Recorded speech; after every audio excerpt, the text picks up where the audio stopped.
पटेल सुनेत्रा पवारांना हटवू पाहतायत का? महाराष्ट्राच्या राजकारणात सध्या राष्ट्रवादी काँग्रेसच्या अंतर्गत वर्तुळातून एक अत्यंत खळबळजनक आणि मोठी बातमी समोर येते।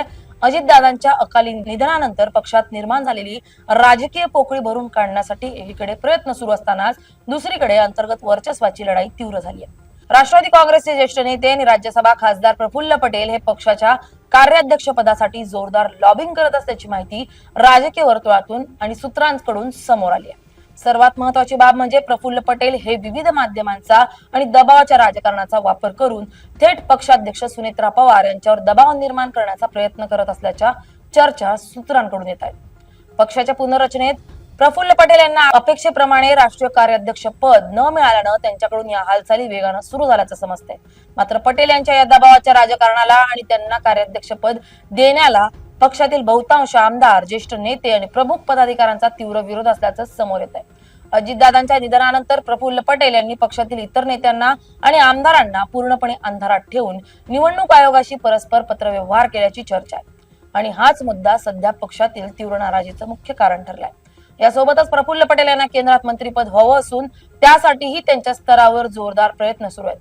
परंतु एनडीए कडून या प्रस्तावाबाबत किंवा पटेलांना मंत्रिपद देण्याबाबत सध्या तरी कोणत्याही सकारात्मक हालचाली किंवा संकेत दिसत नसल्याचं सूत्रांचं म्हणणं आहे। या पार्श्वभूमीवर प्रफुल्ल पटेल हे थेट सुनेत्रा पवार यांना अध्यक्षपदावरून हटू पाहतायत का आणि राष्ट्रवादी काँग्रेसमध्ये तिसऱ्या मोठ्या बंडाची ठिणगी पडणार का, असे प्रश्न आता उपस्थित होऊ लागले।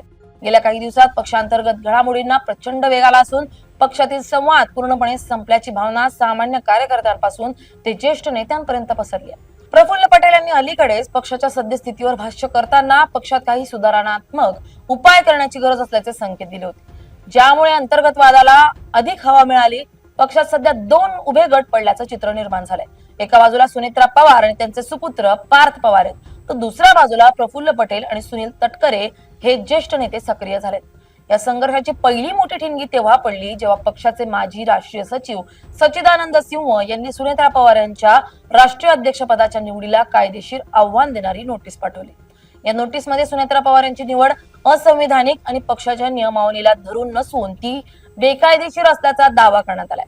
जरी प्रफुल्ल पटेल यांनी जाहीरपणे माध्यमांसमोर येत या पत्राला काहीही महत्व नसल्याचं सांगितलंय आणि सुनेत्रा पवार यांच्या अध्यक्षपदाला कोणताही धोका नसल्याचा दावा केला असला तरी पडद्यामागे घडणाऱ्या घडामोडी पूर्णपणे वेगळे संकेत देत आहेत। सूत्रांच्या माहितीनुसार पटेलांच्या समर्थकांकडूनच या कायदेशीर बाबींचा वापर सुनेत्रा पवारांवर दबाव आणण्यासाठी केला जात असल्याची चर्चा पक्षात सुरू आहे। या अंतर्गत वादाचा दुसरा आणि सर्वात मोठा अंक नुकताच मुंबईत पाहायला मिळालाय, ज्यामुळे सुनेत्रा पवार आणि प्रफुल्ल पटेल यांच्यातील दरी अधिकच स्पष्ट झाली आहे। सुनील तटकरे आणि प्रफुल्ल पटेल यांनी मुख्यमंत्री देवेंद्र फडणवीस यांची भेट घेतली आहे।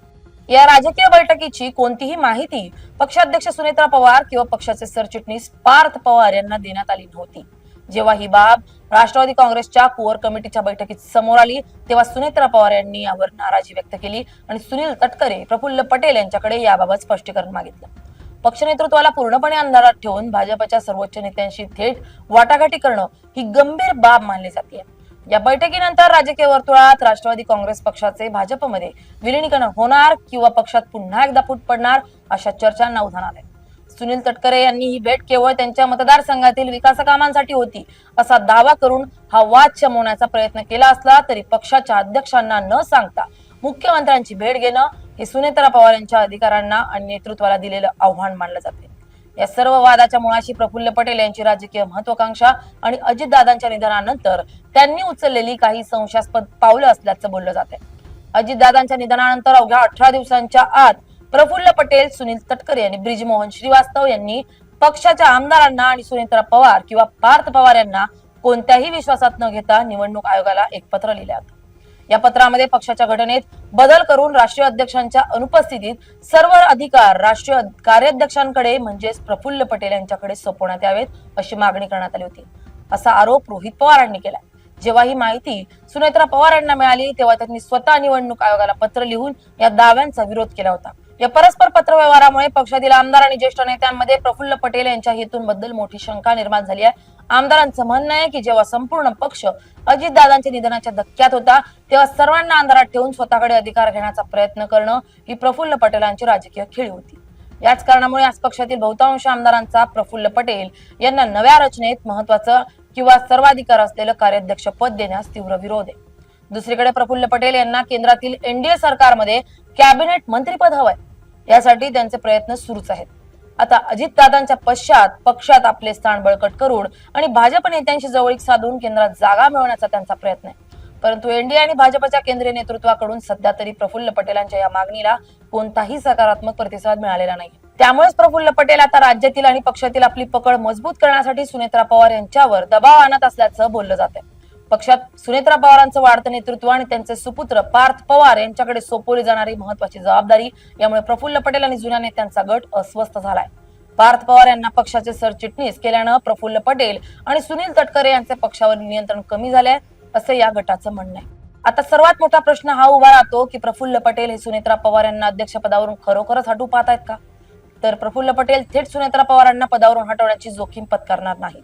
कारण सुनेत्रा पवार यांच्या पाठीशी अजितदादांच्या निधनानंतर सहानुभूतीची मोठी लाट आहे आणि पक्षातील बहुतांश आमदार त्यांच्या पाठीशी खंबीरपणे उभे आहेत.